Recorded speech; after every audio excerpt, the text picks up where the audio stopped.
Salut à tous les amis, on est parti pour ce troisième épisode de la saison 2 de Bleach, ou l'épisode 16 depuis Tarzan Year Blood War le début, ou l'épisode 382 pour le tout début de Bleach. Assez compliqué décidément. Donc cet épisode adapte les chapitres 552 jusqu'au 555 si je dis pas de bêtises. Bon voilà, ça varie entre 4 et 5 chapitres par épisode, donc oui comme je l'ai dit, là c'est la deuxième partie, il faudra encore deux autres parties pour terminer vraiment Bleach comme dans le manga, à peu près. Donc il s'appelle La violence fondamentale. Un titre, je ne sais pas si c'est le mérite ou plus ou moins vers la fin du chapitre, ça s'expliquera je pense. Je vous expliquerai pourquoi. L'épisode, excusez-moi. Avant de commencer, n'oubliez pas de vous abonner car on est 96 abonnés sur la chaîne, mais il en manque 4 pour atteindre les 100 purée. Attendez, les 4, les 4, les 4. Et on est 89,7% pour être abonné les gens, donc s'il vous plaît, on clique sur l'abonnement, on met la petite cloche et on partage, ça fera super plaisir. Et n'hésitez pas à liker parce que les vidéos comme Bleach ou les autres mangas de ce style-là, je fais un peu plus de travail que pour le reste, donc voilà, ça serait super sympa les gens s'il vous plaît. Bon, sur ce, je vous embête pas, on commence. Alors, on voit des petits combats à droite à gauche, des Shinigami random, face à des petits serviteurs random quoi. Bon, je sais même pas si on peut les appeler Sternritter, ceux de basse classe là qui ont pas de lettres.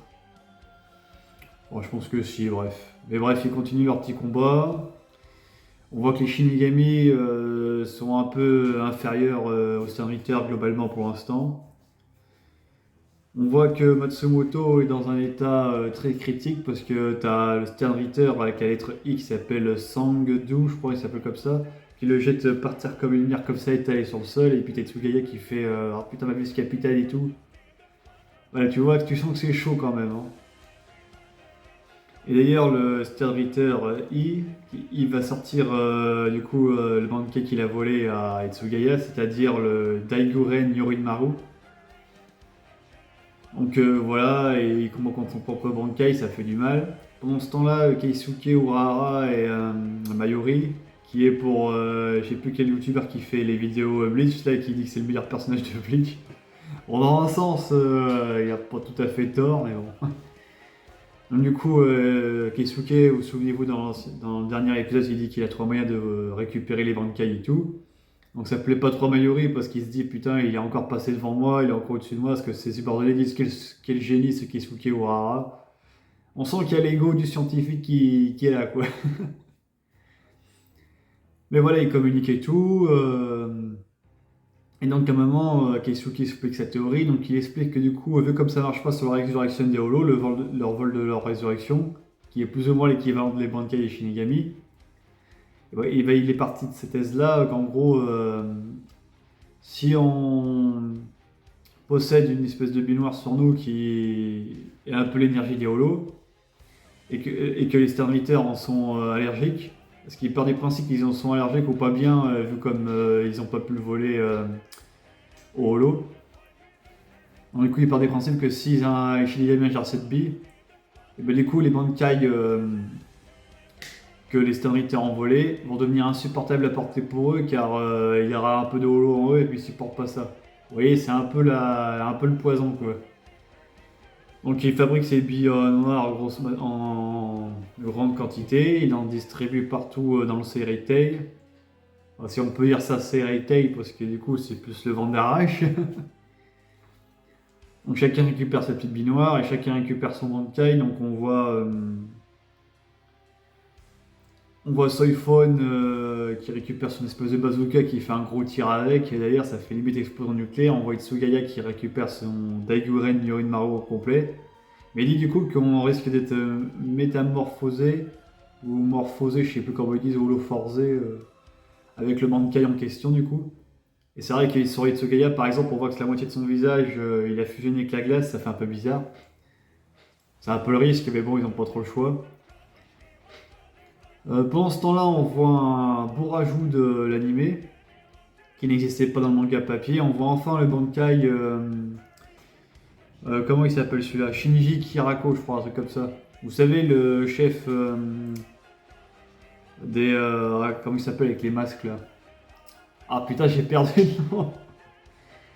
Comment il s'appelle avec les masques les Vizard, voilà, c'est ça, le chef des Vizard. Bah, dans le manga papier, ça y était pas, mais dans l'animé, du coup, ils ont rajouté son Bankai. Donc, est-ce qu'on aura encore une fois des éléments de Fairy Round World? Je pense que oui. C'est un très beau rajout en tout cas. Donc, son Bankai s'appelle Sakashima Yokoshima Apo Fusakaki. Ouais, c'est un peu long comme nom.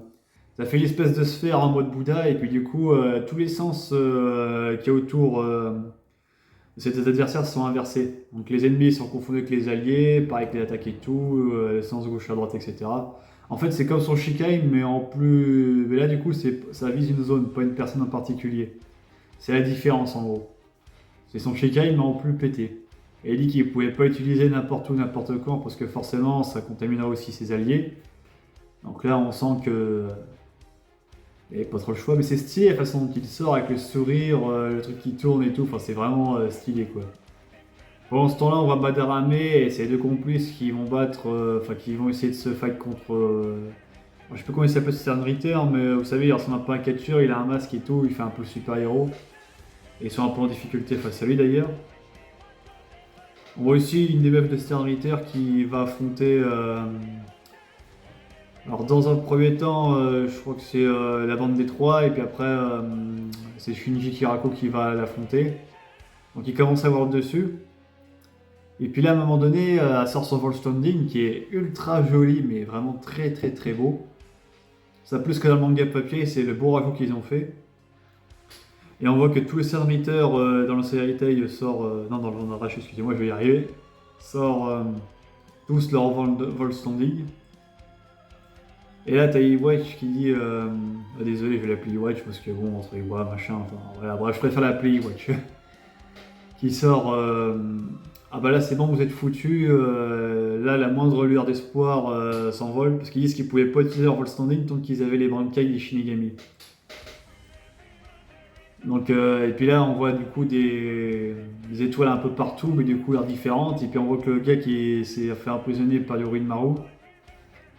Oui, là, vous savez, le Stern Ritter avec la lettre I, est-ce qu'à un moment, excusez-moi, Itsugaya l'emprisonne dans une espèce de croix en glace. Mais du coup, il s'en sort grâce à ce pouvoir de Wall Standing. Et là, on sent vraiment que les Stern Ritter vont passer à un niveau supérieur et puis qu'ils vont prendre largement le dessus sur les Shinigami. En tout cas, c'est ce que laisse supposer Iwa. Donc voilà, c'est tout ce qui se passe dans cet épisode. Après, on a le générique et après, on a encore une fois Ichigo qui s'entraîne au même endroit. On a l'impression qu'on va avoir la même scène 3-4 fois quoi. Je pense d'ailleurs qu'à mon avis, cette partie 2 va se terminer vraiment sur Ichigo qui va arriver dans le Sekai Tail. Donc voilà, toujours Ichigo il s'entraîne, donc toujours en mode faut traverser un chemin, qui a l'air d'avoir une certaine pesanteur ou un truc comme ça. Mais en plus de ça, j'ai l'impression que le chemin est infini, c'est-à-dire qu'il a l'impression d'avancer, mais en fait il avance pas, vous savez, c'est un peu une boucle infinie quoi. Et je le dis lui-même à un moment. Et puis à un moment, il a des flashbacks de ce qui semblerait être le roi des esprits. Ça aussi, ça n'était pas dans le manga d'origine. Donc encore une fois, est-ce qu'on va avoir des éléments de Fairy Round World? Je pense que oui. Parce qu'on voit vite fait le roi des esprits sur des membrés. Donc on va peut-être avoir son petit flashback vite fait sur comment il en est arrivé là. Et ça, c'est vachement intéressant. Donc c'est tout ce que j'avais à dire sur cet épisode, les amis. J'espère qu'il vous a plu. Moi, pour ma part, je l'ai trouvé moyen cool. Genre, je lui donnerais un 12 sur 20 parce que bon, bah, c'est sympa de voir les combats à droite à gauche, mais là j'ai l'impression vraiment que ça se stagne un peu et qu'on n'avance pas trop quoi. Je sais que c'est plein de batailles dans cette partie-là et dans les autres d'ailleurs, mais là j'aimerais qu'on avance, qu'on arrête de trop se focaliser sur les combats un peu random et d'aller à l'essentiel. Bon allez les amis, à plus, ciao.